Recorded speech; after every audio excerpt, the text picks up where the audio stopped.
Assalamualaikum. Selamat pagi anak-anak kelas 5 yang rajin dan pandai. Bagaimana kabarnya hari ini? Semoga sehat selalu ya. Hari ini kita akan belajar tema 5, ekosistem, subtema 1, ekosistem di sekitarku, pembelajaran 5 dan 6. Sebelum kita mulai belajar, jangan lupa untuk berdoa dulu ya. Tujuan pembelajaran pada hari ini yaitu 1. Siswa mampu membedakan daur hidup 3 jenis hewan dengan tepat. 2. Siswa mampu menyanyikan lagu bertangga nada minor dengan percaya diri. Nah anak-anak, coba perhatikan gambar hewan-hewan ini.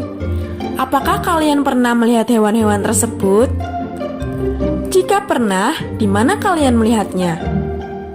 Bagaimana perasaan kalian ketika melihat ketiga hewan tersebut? Ketiga hewan ini merupakan hewan muda yang baru saja dilahirkan dan menetas. Setiap hewan memiliki cara tersendiri dalam proses perkembangbiakannya. Hewan-hewan tersebut mengalami proses pertumbuhan dan perkembangan yang berbeda satu sama lain. Proses ini dinamakan daur hidup atau siklus hidup.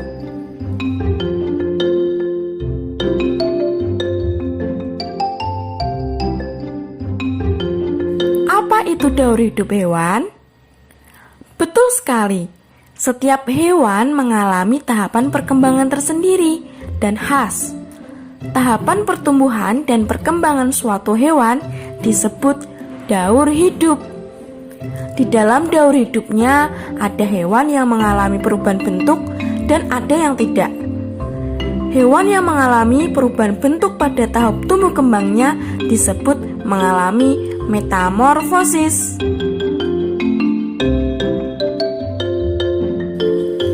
Anak-anak, berdasarkan perubahan bentuknya, metamorfosis dibedakan menjadi 2, yaitu metamorfosis sempurna dan tidak sempurna. Metamorfosis sempurna terjadi ketika hewan mengalami perubahan bentuk yang sangat berbeda pada setiap tahap perkembangannya. Contoh hewan yang mengalami metamorfosis sempurna adalah katak dan kupu-kupu. Sedangkan metamorfosis tidak sempurna terjadi pada hewan yang mengalami perubahan bentuk namun tidak terlalu berbeda pada setiap perkembangannya. Hewan kelompok ini tidak mengalami fase larva dan pupa. Contoh hewan yang mengalami metamorfosis tidak sempurna adalah kecoa.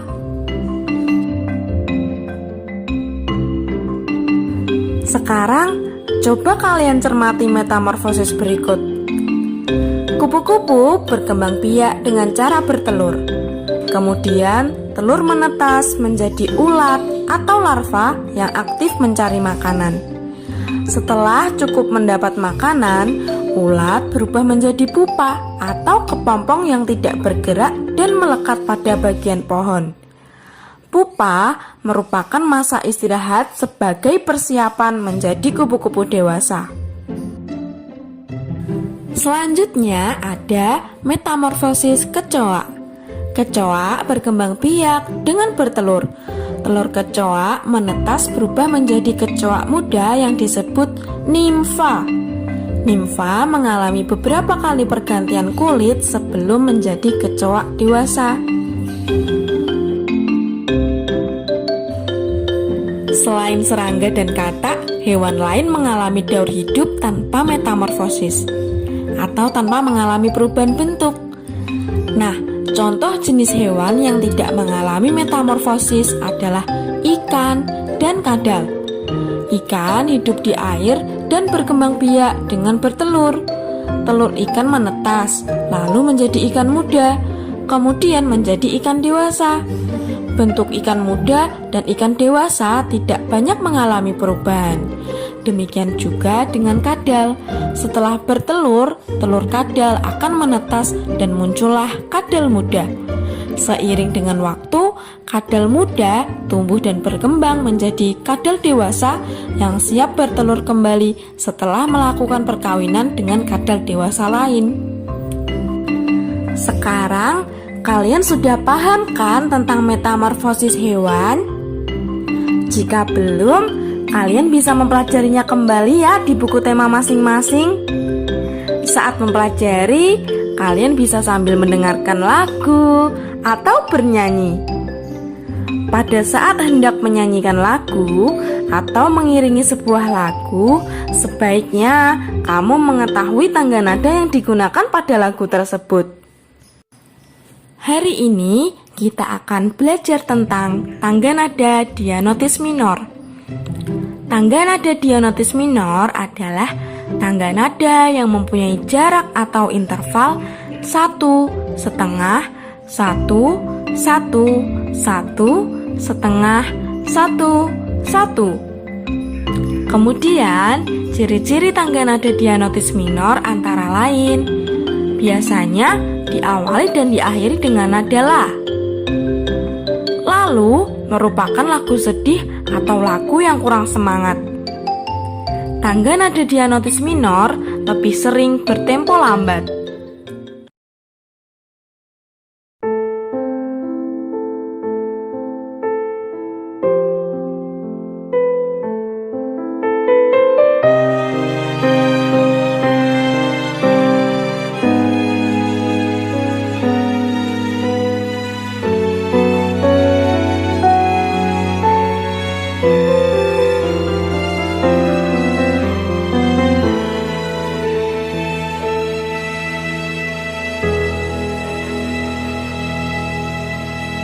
Dari yakin ku teguh, hati ikhlasku penuh akan karuniamu.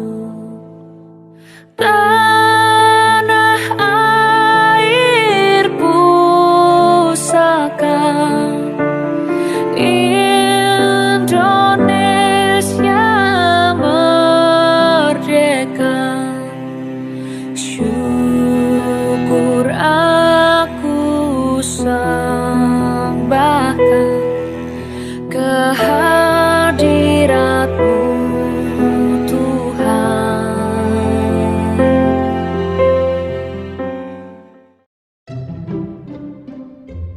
Anak-anak, lagu yang baru saja kalian dengarkan adalah contoh lagu yang berdianotis minor, yaitu Syukur yang diciptakan oleh Bapak H. Mutahar. Selain Syukur, ada lagu lain yang berjudul Terima Kasihku, ciptaan Bapak Sri Widodo. Tugas kalian hari ini yaitu menyanyikan lagu yang menggunakan nada dianotis minor. Oke, pembelajaran hari ini cukup dulu ya. Tetap semangat belajar dan jaga kesehatan. Jangan lupa untuk berterima kasih kepada ibu atau ayah yang sudah mendampingi kalian belajar. Semoga pembelajaran hari ini bermanfaat. Sampai jumpa di video berikutnya. Wassalamualaikum. Dadah.